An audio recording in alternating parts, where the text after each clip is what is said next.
ನಮಸ್ಕಾರ ಸ್ನೇಹಿತರೆ, ಪ್ರಮೀಳಾ ಟಾಕ್ಸ್ಗೆ ಸ್ವಾಗತ. ನಾಳೆ ನಮ್ಮ ನಾಡದೇವತೆ ಚಾಮುಂಡೇಶ್ವರಿ ಅಮ್ಮನವರ ವರ್ಧಂತಿ. ಆಷಾಢ ಮಾಸದಲ್ಲಿ ಚಾಮುಂಡೇಶ್ವರಿ ಅಮ್ಮನ ವರ್ಧಂತಿ ಯಾವಾಗ ಬಂದಿದೆ ಅಂತ ಈ ವಿಡಿಯೋ. 2025 ಆಷಾಢ ಮಾಸದಲ್ಲಿ ಜುಲೈ 17ನೇ ತಾರೀಕು ಗುರುವಾರ ಸಪ್ತಮಿ ತಿಥಿಯಂದು ಚಾಮುಂಡೇಶ್ವರಿ ಅಮ್ಮನವರ ವರ್ಧಂತಿ ಬಂದಿದೆ. ಚಾಮುಂಡಿ ಬೆಟ್ಟದಲ್ಲಿ ಚಾಮುಂಡೇಶ್ವರಿ ಅಮ್ಮನವರ ವರ್ಧಂತಿಯನ್ನು ಬಹಳ ವಿಜೃಂಭಣೆಯಿಂದ ಆಚರಣೆ ಮಾಡ್ತಾರೆ. ಈ ದಿನ ಚಾಮುಂಡೇಶ್ವರಿ ಅಮ್ಮನವರಿಗೆ ಬಹಳ ವಿಶೇಷವಾದ ಪೂಜೆಗಳು ಚಾಮುಂಡಿ ಬೆಟ್ಟದಲ್ಲಿ ನಡೆಯುತ್ತೆ.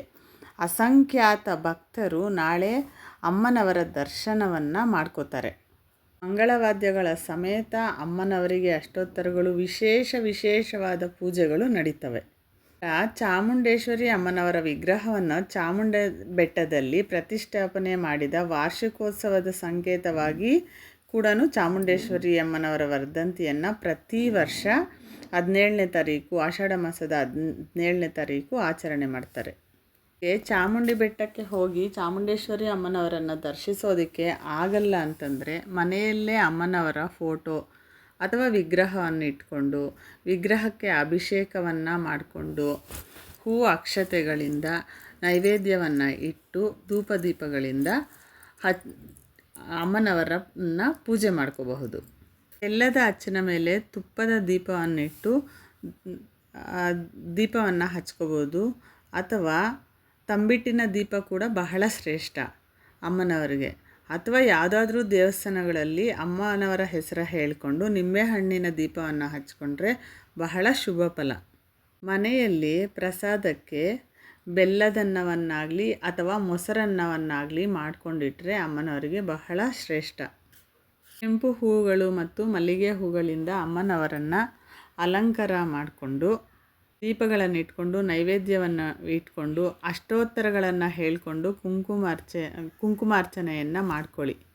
ಒಂದು ವೇಳೆ ನಿಮಗೆ ಅಷ್ಟೋತ್ತರಗಳು ಬರಲಿಲ್ಲ ಅಂದರೆ ಓಂ ಶ್ರೀ ಚಾಮುಂಡೇಶ್ವರಿ ದೇವಿಯೇ ನಮಃ ಅಂತ 108 ಬಾರಿ ಹೇಳಿಕೊಂಡು ಅಷ್ಟೋತ್ತರಗಳನ್ನು ಬದಲಾಗಿ ಈ ಮಂತ್ರವನ್ನು ಹೇಳಿಕೊಂಡು ಪೂಜೆಯನ್ನು ಮಾಡ್ಕೊಳ್ಳಿ. ನಿಮಗೆ ಬಂದರೆ ದುರ್ಗಾ ಕವಚ ಹೇಳಿಕೊಂಡ್ರೆ ಬಹಳ ಶ್ರೇಷ್ಠ. ಹೀಗೆ ಪೂಜೆ ಮಾಡ್ಕೋಬೋದು. ನಮಗೆ ಚಾಮುಂಡಿ ಬೆಟ್ಟಕ್ಕೆ ಹೋಗಿ ಅಮ್ಮನವರನ್ನು ದರ್ಶನ ಮಾಡ್ಕೊಬರೋಕ್ಕಾಗಲಿಲ್ಲ ಅಂದರೆ ಈ ಪೂಜೆಯನ್ನು ಬೆಳಗಿನ ಜಾವ ಬ್ರಾಹ್ಮಿ ಮುಹೂರ್ತದಲ್ಲಿ ಮಾಡಿಕೊಂಡ್ರೆ ಬಹಳ ಶ್ರೇಷ್ಠ. ಬ್ರಾಹ್ಮಿ ಮುಹೂರ್ತ ನಾಳೆ ಯಾವ ಟೈಮ್ಗಿದೆ ಅಪ್ಪ ಅಂದರೆ 4:15ರಿಂದ 5 ಗಂಟೆವರೆಗೂ ಬ್ರಾಹ್ಮಿ ಮುಹೂರ್ತ ಇದೆ. ಬ್ರಾಹ್ಮಿ ಮುಹೂರ್ತದಲ್ಲಿ ಅಮ್ಮನವರ ಪೂಜೆಯನ್ನು ಮಾಡ್ಕೊಳ್ಳೋಕ್ಕಾಗಲ್ಲ ಅನ್ನೋರು ಸಾಯಂಕಾಲ ಗೋಧೂಳಿ ಸಮಯದಲ್ಲಿ ಮಾಡ್ಕೋಬಹುದು.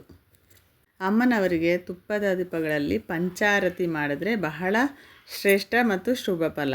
ನಂತರ ಸಾಯಂಕಾಲ ಪೂಜೆ ಆದಮೇಲೆ ಕೆಂಪಾರತಿಯನ್ನು ಮಾಡಿ ಅಮ್ಮನವರನ್ನು ಕದಲಿಸಬಹುದು. ನೋಡಿ ಸ್ನೇಹಿತರೆ, ನಾಳೆ ಮೈಸೂರು ಚಾಮುಂಡಿ ಬೆಟ್ಟಕ್ಕೆ ಹೋಗಿ ದರ್ಶನ ಮಾಡ್ಕೊಬರೋಕ್ಕೆ ಆಗಲ್ಲ. ಯಾಕೆ ಅಂದರೆ ಜನಸಾಗರ ಇರುತ್ತೆ ಬೆಟ್ಟದಲ್ಲಿ. ಆದ್ದರಿಂದ ಈ ರೀತಿಯಾಗಿ ಅಮ್ಮನವರ ಫೋಟೋ ಇಟ್ಟು ಶ್ರದ್ಧಾ ಭಕ್ತಿಯಿಂದ ಮನೆಯಲ್ಲೇ ಪೂಜೆ ಮಾಡ್ಕೋಬಹುದು. ಅಥವಾ ಹತ್ತಿರದಲ್ಲಿರುವಂತಹ ದುರ್ಗಾದೇವಿಯ ದೇವಸ್ಥಾನಕ್ಕಾದರೂ ಹೋಗಿ ಬರಬಹುದು. ನಿಮಗೆ ಸಾಧ್ಯವಾದರೆ ಬೆಟ್ಟಕ್ಕೆ ಹೋಗಿ ಅಮ್ಮನವರನ್ನು ದರ್ಶನವನ್ನು ಮಾಡಿಕೊಂಡು ಅಮ್ಮನವರ ಅನುಗ್ರಹಕ್ಕೆ ಪಾತ್ರರಾಗಿ. ಈ ವಿಡಿಯೋ ನಿಮ್ಗೆ ಇಷ್ಟ ಆದರೆ ಲೈಕ್ ಮಾಡಿ, ಶೇರ್ ಮಾಡಿ, ಸಬ್ಸ್ಕ್ರೈಬ್ ಮಾಡ್ಕೊಳ್ಳಿ. ಇಂಥದ್ದೇ ಮುಂದಿನ ವಿಡಿಯೋದಲ್ಲಿ ಸಿಗೋಣ ಸ್ನೇಹಿತರೆ.